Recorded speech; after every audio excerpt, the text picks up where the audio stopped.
کہ ہمیں دنیا کہاں کھینچ رہی ہے، حقیقت کیا ہے، پھر پیچھے کیا ہو رہا ہے۔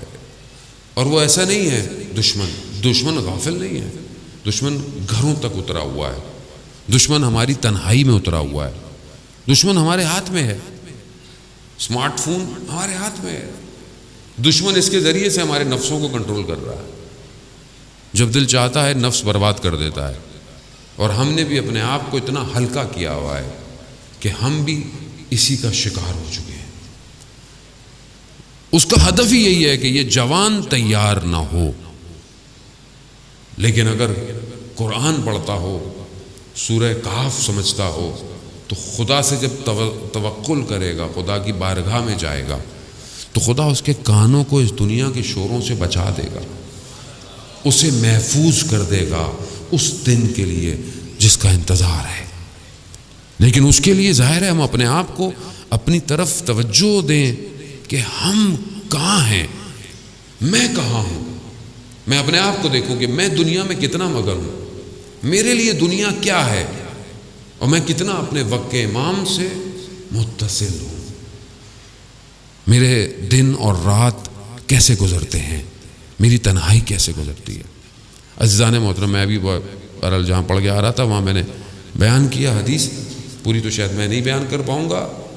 مجلس اور عزاداری یہ ایک مقدمہ ہے ظہور کا۔ جب ہم آتے ہیں سننے تو امام رضا علیہ السلام، اللہم صلی علی محمد امام نے فرمایا، امام شبیب سے جب کہتے ہیں یا ابن شبیب کہ پہلی چیز گریہ ہے، رونا ہے سید الشہداء پہ، یہ انسان کو پاک کرتا ہے، انسان کو اندر سے طاہر کرتا ہے، اور یہ طہارت آپ کو پھر آگے لے کے جائے گی، کیونکہ جن کے پاس ہم نے جانا ہے خدا نے نجاست کو ان سے دور کیا ہوا ہے۔ نجاست نہیں جا سکتی، تو پہلے طاہر ہونا ہے، پاک ہونا ہے۔ کیسے پاک ہوں؟ کہا کہ جو بکا کرتا ہے سید الشہداء پہ، خدا اس کے گناہ کبیرہ اور صغیرہ کو معاف کر دیتا ہے، معاف کر دیتا ہے۔ حدیث ہے، امام فرما رہے ہیں اور امام دعوت دے رہے ہیں، آؤ پاک ہو، پاک ہونا ہے، آؤ۔ آیت اللہ شمس الدین بیان کرتے ہیں، بہت بڑے عالم دین تھے، آیت اللہ تھے۔ انہوں نے ایک دن اپنے شاگرد سے کہا، جو ان کا خاص شاگرد تھا، کہا کچھ طالب علموں کو، 40 طالب علموں کو لے کر آؤ۔ لے آئے، ایک ایک کر کے کمرے میں بھیجا۔ جب طالب علم باہر نکلتا تھا تو گریہ کرتا ہوا باہر نکلتا تھا۔ جب سب ایسے ہوئے تو انہوں نے پوچھا ماجرا کیا ہے، اندر کیا ہے؟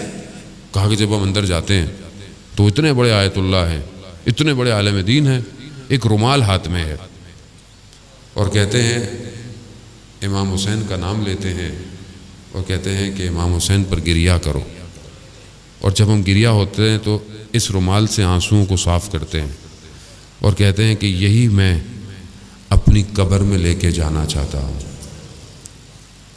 ایک گریہ، ایک آنسو، عزیزان محترم، خوب یہ انسان کو پاک کرتا ہے۔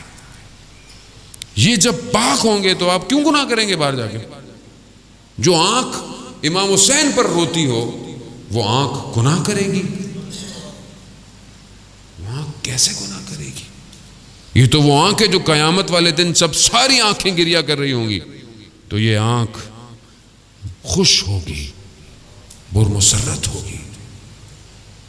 تو ہم پہلی شرط بقا، جو ہمیں محنت نہیں کرنی پڑتی ہے، یعنی ہم کوئی محنت نہیں کرتے پورا سال۔